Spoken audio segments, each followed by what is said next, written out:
It was war with all its horror. So the Navy built a ship, the Herbert J. Thomas, to withstand the ultimate horror. Nuclear, biological, chemical warfare. The destroyer was designed to withstand direct chemical and biological warfare attacks, with sealed revolving doors and sealed glass all over the open areas. The Navy secretly conducted chemical tests on the ship right off Point Loma to find out if the ship and its crew could take it. We were tests. The ship, in early 1966, underwent months of tests. Over the 3-week period of each test, they tested every doggone thing you could possibly test on that ship. Now, 35 years later, the truth is emerging about these tests from a cloud of secrecy. We had no idea. Mark Looney, a chief on the ship, remembers the tests all too well. The tests themselves were a lot of smoke, and the planes would let out like a smoke or gas type of thing, and it would also cover the ship. The crew was given gas masks and told not to worry. But we was told that everything that was being utilized against us was mostly just all synthetic, and it was not a problem. Well, that was not true. In May, the Pentagon declassified information on dozens of the secret tests, codenamed Project Shad. Now, the Defense Department admits Bacillus globicea, a precursor to anthrax and known to injure those with weakened systems, was sprayed on the Herbert J. It enveloped the whole ship, yes. And it wasn't just gas that was used on the ship. Powerful decontaminants were used to clean the ship every day after the tests. Now, a 3-month investigation by Fox 6 News has surveyed over 50 members of the crew and found a number that got sick after the tests. Chief Leonard is a career sailor. The problems he's had have been cancer. Charlie Gears left the ship with asthma. Jim Hamlin had a tumor on his lung. And Jim Cast, a gunner's mate, got pulmonary fibrosis. He thoroughly believes that his medical problems did come from the tests. And don't forget John Ehrlich. He died in his sleep on the way home after the tests. No one has explained how or why he died. I really don't know what the story was on his demise. Other crew members also say they had no idea what the government was doing to them in the secret tests. I felt like cannon fodder, things to be, now I feel like, just something to be used, something to be tested. I really know what a white mouse feels like. Art Felix isn't just complaining, he's sick.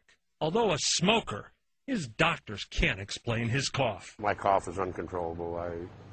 I have one actually passed out.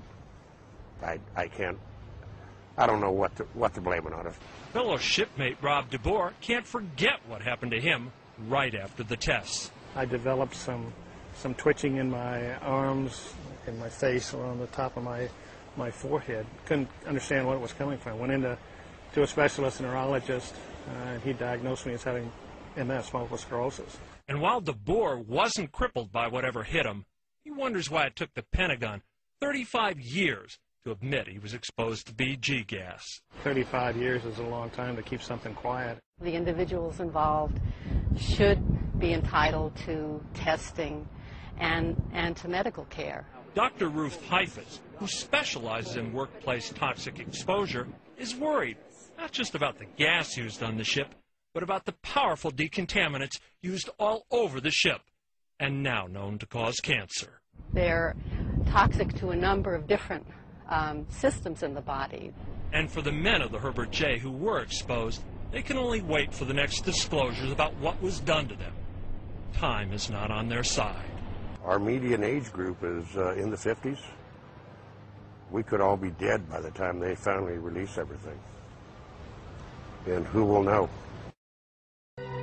Our guys knew that we were going into a cloud.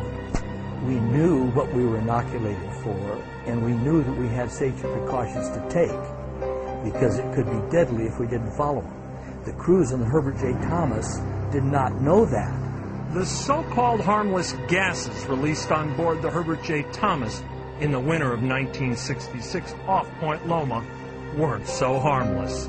It was BG, Bacillus globicea, a precursor to anthrax. They did not know that they were in any kind of a test The tests in San Diego were just a small part of a top-secret program that exposed thousands of servicemen to live pathogens. And I know that when you take live pathogens into a human being, that they're going to cause some type of a reaction. Meet Jack Alderson, a man who worked inside the top-secret operation called Project 112 Shad. Alderson commanded 5 of the test ships used in the project and knows firsthand what happened to the servicemen involved. I would say that they were guinea pigs. Now he's blowing the whistle on what went so wrong. After 35 years of the test shrouded in secrecy, Alderson finally got to tell his story to Congress. Good morning, everyone. Jack Alderson, United States Navy retired. Some of the Project Shad personnel were having health problems, namely respiratory and cancer. This is inexcusable. While Alderson detailed how sick the men got, all of them have respiratory problems. Human guinea pigs. Listen closely to what a Pentagon official said. As far as we can determine today, no service members have suffered harmful health effects from participation in those tests.